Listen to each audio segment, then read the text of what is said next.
Hello my dear student, कैसे हैं आप सभी। आशा करता हूं आप सभी स्वस्थ और मस्त होंगे। आज की टैली की यह थर्ड क्लास है जिसको हम लोग स्टार्ट करने वाले हैं और सीखने वाले हैं। टैली में हम परचेज वाउचर की एंट्री और सेल वाउचर की एंट्री किस प्रकार से करते हैं।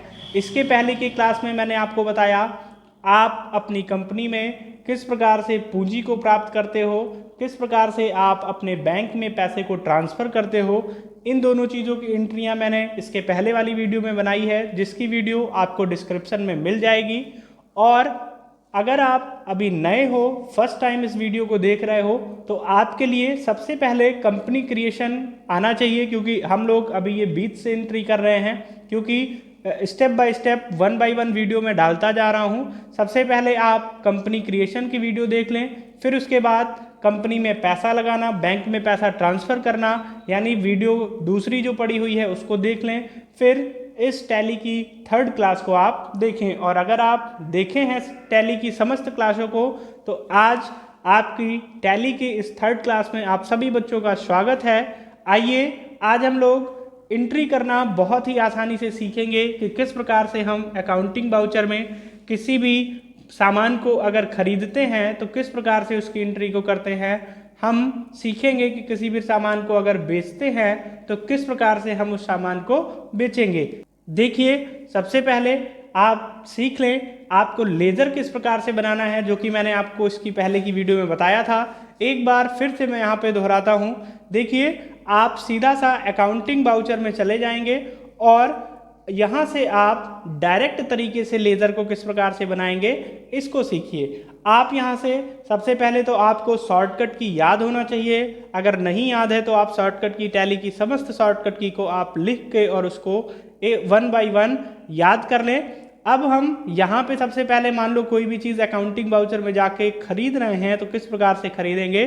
खरीदने की शॉर्टकट की, परचेज वाउचर की शॉर्टकट की होती है F9। तो हम अपने कीबोर्ड से F9 की बटन को प्रेस करते हैं। अगर आपके भी सामने सेम इसी प्रकार से विंडो ऑप्शन शो हो रहा हो जहां पे परचेज वाउचर दिखाई दे रहा होगा, अगर आपका मोड डबल एंट्री मोड पे है यानी कि इस प्रकार से, तो आप अपने कीबोर्ड से कंट्रोल V फॉर वैन वाला V की बटन को प्रेस करेंगे और आपका जो एंट्री मोड है वो सिंगल एंट्री मोड में हो जाएगा। अगर इसी प्रकार से है तो आपको कंट्रोल V नहीं प्रेस करना है, क्योंकि आपको पता होना चाहिए कि हम लोग अकाउंटिंग वाउचर की समस्त एंट्रियों को डायरेक्ट तरीके से परचेज करते हैं, यानी डायरेक्टली हम खरीदते हैं। हम वहाँ पे एंट्री करते हैं कि हमने मशीन को खरीदा, 50,000 का खरीदा, 40,000 का खरीदा, तो हम उसको डायरेक्टली एंट्री कर देते हैं। यही चीज़ आगे की क्लास में मैं आपको बताऊंगा, इन्वेंट्री वाउचर में बताऊंगा कि किस प्रकार से आप वन बाय वन एक एक चीज़ को खरीदते हैं, वो भी आपको आगे सिखाऊंगा। अभी यहाँ पे हम एंट्री करते हैं डायरेक्ट एंट्री में, अकाउंटिंग वाउचर में। देखिए, आप अपने कीबोर्ड से सबसे पहले F9 की बटन को प्रेस करें। प्रेस करने के बाद अगर कुछ इसी प्रकार से यानी सिंगल एंट्री मोड ओपन है तो ठीक है, अगर इस प्रकार से है तो आप अपने कीबोर्ड से कंट्रोल V प्रेस करो। आपका जो मोड है वो सिंगल एंट्री मोड में होना चाहिए। फिर उसके बाद सबसे ऊपर यहाँ पे दिया हुआ है supplier invoice number. Supplier invoice number में जहाँ पे 1 लिखा हुआ है, वैसे ही आप यहाँ भी 1 लिख के और इंटर की बटन से आगे बढ़ जाएं। फिर उसके बाद जैसे ही 2 पे आपका लेज़र आए, यानी 2 के सामने या फिर CR/DR के सामने जैसे ही लेज़र आता है, आप यहाँ पे आल्ट के साथ C प्रेस करें। आल्ट C से होता है मेक लेज़र, यानी अगर आप कोई नया लेज़र बनाना चाहते हो तो किस प्रकार से बनाओगे उसको आप आल्ट C से बना लो। तो अब यहाँ पे आपके सामने शो हो रहा होगा नेम, नेम के बाद शो हो रहा होगा अंडर, यानी नेम के सामने आपको किसे रखना है ये चीज़ ध्यान दें। नेम के सामने आप जिस व्यक्ति से सामान को खरीद रहे हो या जिस कंपनी से आप सामान को खरीद रहे हो उसको रखोगे। जैसा कि आप यहाँ पे देख सकते हैं कि मैंने लिखा शुभम प्राइवेट लिमिटेड कंपनी, यानी कि यहाँ पे हम शुभम प्राइवेट लिमिटेड कंपनी से माल खरीद रहे हैं, गुड्स परचेज कर रहे हैं। आपको ध्यान देना है, जिस भी कंपनी से आप सामान को खरीदोगे यहाँ पे आप नेम के सामने उसी का नाम लिखोगे, ठीक है। फिर उसके बाद आगे बढ़ जाना है इंटर की बटन से, और फिर अंडर के सामने आपको रखना क्या है, यहाँ पे आप रखोगे सन्ड्री क्रेडिटर। और सन्ड्री क्रेडिटर का यूज़ क्या होता है ये भी आप ध्यान दो। जब हम किसी को सामान उधार में बेचते हैं या फिर किसी से सामान उधार में खरीदते हैं तो उसके लेज़र को हम सन्ड्री क्रेडिटर और सन्ड्री डेबिटर के अंतर्गत रखते हैं। तो अभी यहाँ पे हम क्या कर रहे हैं कि शुभम प्राइवेट लिमिटेड से सामान को खरीद रहे हैं, यानी शुभम प्राइवेट लिमिटेड कंपनी जो है वो हमसे पैसे लेनदार है, इसलिए हम यहाँ पे अंडर ग्रुप इसको रखेंगे सन्ड्री क्रेडिटर।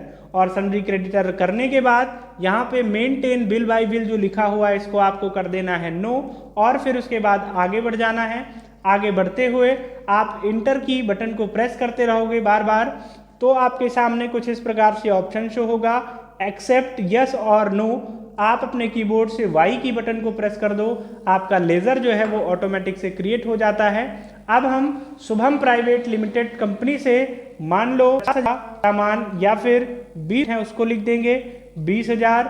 फिर उसके बाद नेक्स्ट कॉलम में जैसे ही इंटर की बटन को प्रेस करेंगे फिर से हम आल्ट सी कर देंगे, और आल्ट सी करने के बाद अब यहाँ पे हम करेंगे क्या, एक लेज़र बना लेंगे गुड्स परचेज का, क्योंकि हम यहाँ पे सामान को खरीद रहे हैं तो एक लेज़र हमें बनाना जरूरी होता है गुड्स परचेज का। गुड्स परचेज का लेज़र बनाएंगे अंडर ग्रुप परचेज अकाउंट। तो सबसे पहले नेम के सामने हम रख देंगे गुड्स परचेज, उसके बाद अंडर के सामने रख देंगे परचेज अकाउंट, और फिर एंटर करते हुए आपको आगे बढ़ जाना है। फिर अब आप यहाँ पे देख सकते हैं कि आपके परचेज वाउचर की जो एंट्री है वो हो चुकी है। एंटर करते हुए चले जाएंगे, आपकी सारी एंट्री हो जाएगी। अब अगर आप उसको एक बिल के रूप में देखना चाहते हैं, यानी जैसे आप प्रिंट करना चाहते हैं, तो आप करेंगे क्या, यहाँ से बैक जाएंगे, अपने कीबोर्ड से 2 बार डी की बटन को प्रेस करेंगे, यानी डी और डी 2 बार प्रेस करेंगे। फिर उसके बाद यहाँ नीचे आप देख सकते हैं कि यहाँ पे ये जो तीसरी एंट्री है, शुभम प्राइवेट लिमिटेड कंपनी से आपका 20,000 रुपये का एक सामान आपने खरीदा है। अब वो क्या खरीदा है इस चीज़ को अगर आपको बताना होता है तो इस प्रकार की एंट्री को आप इन्वेंट्री वाउचर में करते हो। यहाँ पे हमें क्या खरीदा इससे कोई मतलब नहीं है। अब हम लोग करेंगे क्या, परचेज वाउचर की एंट्री हमारी हो गई है, छोटी सी एंट्री मैंने आपको बताई है। आप अभी परेशान बिल्कुल ना होना कि आपको समझ में नहीं आया। देखिए, आप वीडियो को अगर समझ में नहीं आया तो दोबारा से रिपीट करके चेक कर लें। अब हम लोग सीखेंगे सेल्स वाउचर की एंट्री को किस प्रकार से करेंगे। तो बहुत ही आसान, जिस प्रकार से परचेज वाउचर की एंट्री को किया उसी प्रकार से सेल्स वाउचर की एंट्री को करेंगे। आप जैसे ही अपने कीबोर्ड से F8 की बटन को प्रेस करते हो तो आप देख सकते हो कि कुछ इस प्रकार से आपके सामने डबल एंट्री मोड में सेल्स वाउचर खुल के आया है, ओपन होके आया है। आपको सेम जिस प्रकार से आपने परचेज वाउचर में कंट्रोल V किया था सिंगल एंट्री मोड के लिए, उसी प्रकार से आप सिंगल एंट्री मोड के लिए कंट्रोल V प्रेस करोगे।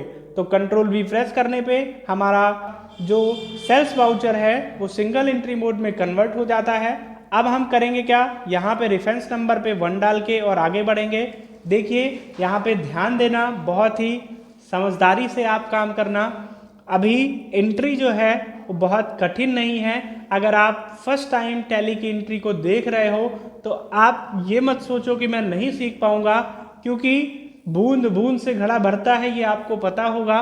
तो छोटी छोटी चीज़ों को लेके, छोटी छोटी चीज़ों को बार बार प्रयास करने से हर कुछ संभव है, आता है। एक बार में हर कोई नहीं सीख पाता है, तो इसलिए आप ट्राई करते रहें, आप बार बार इस पर प्रयास करते रहें। आप, मेरा वादा है कि आप ज़रूर सीखोगे। अगर नहीं सीख पा रहे हो या कोई और भी प्रॉब्लम, आपको अदर प्रॉब्लम आ रही है, कोई चीज़ नहीं समझ में आ रहा है या कोई क्वेश्चन उठ रहा है आपके मन में, तो आप मुझे कमेंट में अपने क्वेश्चन को करें। मैं आपके कमेंट को रिप्लाई ज़रूर दूंगा और आपसे मैं ज़रूर बात करूंगा। अगर मान लीजिए कोई एंट्री करते वक्त आपको कोई परेशानी हो रही है तो मेरा व्हाट्सएप नंबर आपको यूट्यूब चैनल पे मिल जाएगा। आप मेरा व्हाट्सएप नंबर निकाल के और जो भी प्रॉब्लम हो सकती है आप मुझसे बात कर सकते हो। अब हम क्या करेंगे कि सेल्स वाउचर की एंट्री को समझेंगे। देखिए, सेल्स वाउचर में आपको करना क्या है कि सबसे पहले अगर डबल एंट्री मोड है तो सिंगल एंट्री मोड में आपको कर लेना है, जैसा कि आपको सामने शो हो रहा है। अभी तक हमने क्या किया कि जिस व्यक्ति से खरीद रहे थे सामान उसका नाम लिखा। अब यहाँ पे हमें करना क्या है, जिस व्यक्ति को सामान बेच रहे हो उसका नाम लिखना है। यानी आप अपने टैली में अपने हिसाब किताब को मेंटेन करते हो खुद का, ना कि किसी दूसरे का। इसलिए हम हमेशा जिससे सामान लेते हैं उसका नाम लिखते हैं और जिसे सामान बेचते हैं उसका नाम लिखते हैं। तो अभी हम यहाँ पे क्या करेंगे कि जिसे सामान बेच रहे हैं उसको Alt C करेंगे। Alt C करने के बाद आपका मेक लेज़र ओपन हो जाता है, यानी मेक लेज़र की शॉर्टकट की होती है Alt C। तो जैसे ही आप Alt C करेंगे तो सबसे पहले आपका कर्सर नेम के सामने आएगा। अब यहाँ पे पूछा जा रहा है आपसे कि किसे सामान बेचा उसका नाम लिखो। जिस भी कंपनी को मैंने सामान बेचा है उस कंपनी का नाम लिख दें। कोई ज़रूरी नहीं कि जो मैंने नाम लिखा वही आप लिखें। मैंने यहाँ पे लिख दिया पुनीत प्राइवेट लिमिटेड कंपनी, और फिर उसके बाद इंटर करेंगे। जैसे ही इंटर करते हैं तो यहाँ पे अंडर के सामने आपका लेज़र आता है। अब यहाँ पे बड़े ही ध्यान से समझना आप, अभी तक जब हमने किसी को सामान बेचा था या खरीदा था तो अगर उसको उधार में खरीदा या उधार में बेचा तो उसके लिए सन्ड्री क्रेडिटर का यूज़ करेंगे। ये चीज़ मैंने आपको समझाया है अभी तुरंत, फिर से एक बार पुनः समझाता हूँ मैं। देखिए, जब भी आप सेल्स वाउचर या परचेज वाउचर में किसी भी एंट्री को करोगे तो आपको सबसे पहले ध्यान रहना चाहिए कि परचेज वाउचर में अगर हम उधारी में खरीदते हैं तो परचेज वाउचर में एंट्री करेंगे, अगर हम नगद में खरीदते हैं तो परचेज वाउचर में उसकी एंट्री को नहीं करेंगे। इसी प्रकार से अगर आप उधारी में बेच रहे हो तो आप सेल्स वाउचर में एंट्री को करोगे, अगर आप उधार में नहीं बेच रहे हो तो सेल्स वाउचर में उसकी एंट्री को नहीं करोगे। तो हम करते क्या हैं, पुनीत प्राइवेट लिमिटेड कंपनी को सन्ड्री डेबिटर में रखते हैं, क्योंकि पुनीत प्राइवेट लिमिटेड कंपनी जो है वो हमारी देनदार है, यानी हमें पैसा देना चाह रही है। तो हम उनको सन्ड्री डेबिटर में रखेंगे और फिर इंटर करते हुए आगे बढ़ेंगे, इंटर करते चले जाएंगे। फिर उसके बाद अब हमें करना क्या है, यहाँ पे कितने रुपए डेबिट करना है उन्हें ये हमें बताना है। तो मान लो हमसे उन्होंने सामान खरीदा है 25,000 का, तो हम यहाँ पे 25,000 लिख देंगे। हमने उन्हें 25,000 का सामान बेचा है तो 25,000 लिखेंगे। उसके बाद फिर से Alt C करेंगे और Alt C करने के बाद यहाँ पे लिखेंगे, एक लेज़र बना लेंगे गुड्स सेल्स का। अभी तक हमने बनाया था गुड्स परचेज का, अब हम बना लेंगे गुड्स सेल्स का, और फिर उसके बाद गुड्स सेल्स को रखेंगे अंडर ग्रुप सेल्स अकाउंट और इंटर करते हुए हम चले जाएंगे। अब यहाँ पे देखिए, जैसे ही हम इंटर करते हैं तो यहाँ इन्वेंट्री एलोकेशन फॉर गुड्स, यानी अगर इन्वेंट्री में एंट्री कर रहे होते तो यहाँ पे नेम ऑफ आइटम लिखते, यानी क्या सामान लिया, कितने मात्रा में लिया, कितने रुपए का एक पीस पड़ा, वो सारी एंट्री जब हमें करनी होगी कि 1 बाय 1 एक एक प्रोडक्ट की एंट्री। हमसे 50 आइटम लिए तो 50 आइटम के रेट कितने हुए, 50 आइटम के कितने कितने पीस उन्होंने खरीदा, किसमें खरीदा, ये सारी चीज़ों की एंट्री होती है इन्वेंट्री वाउचर में, जो कि मैं आपको आगे बताऊंगा। अभी हम डायरेक्ट एंट्री कर रहे हैं तो हम इंटर करते हुए चले जाएंगे और कुछ इस प्रकार से आपका सेल्स लेजर का भी एंट्री, सेल्स वाउचर की भी एंट्री हो चुकी है। अगर आप सभी बच्चों को भी एंट्री समझ में आ गई हो, इसको भी आप डे बुक में जाके चेक कर सकते हैं। यहाँ पे देख सकते हैं कि आपका एक सेल्स वाउचर का, एक परचेज वाउचर का एंट्री हो चुकी है। और इसके पहले मैंने रिसिप्ट वाउचर और कंट्रा वाउचर की एंट्री बताई, जो कि आप सभी बच्चे कर लेते होंगे, और अगर नहीं कर पाते हैं तो आप इसकी पहले की वीडियो में जाके चेक कर लें। तो आशा करता हूँ आप सभी बच्चों को समझ में आ गया होगा। अगर कोई भी प्रॉब्लम है तो आप मुझसे बिना किसी हेजिटेशन के मुझे मैसेज करके, मुझे कमेंट करके मुझसे पूछ सकते हैं, और मैं प्रयास करूँगा बहुत ही इजी वे में आपको टैली को समझाऊं, और प्रयास करूंगा कि आप मेरी वीडियो को देखने के बाद किसी की वीडियो ना देखना पड़े, आपको बेहतर तरीके से समझ में आ जाए। आज के वीडियो में बस इतना ही काफ़ी है, क्योंकि वीडियो बहुत ज़्यादा लॉन्ग हो जाएगी तो आप भी परेशान हो गए। फिर मिलते हैं हम नेक्स्ट क्लास में, और टैली की डेटा एंट्री को बहुत ही आसानी से सीखोगे। आप प्रयास न छोड़ना, हिम्मत ना हारना। एंट्री कराने की जिम्मेदारी, टैली सिखाने की जिम्मेदारी मेरी है। मैं आपसे वादा करता हूं कि बहुत ही आसान स्टेप में समझ जाओगे। फिर मिलते हैं नेक्स्ट क्लास में, तब तक के लिए आप सभी बच्चों को प्यारा सा आशीर्वाद। आप सभी स्वस्थ रहें, मस्त रहें।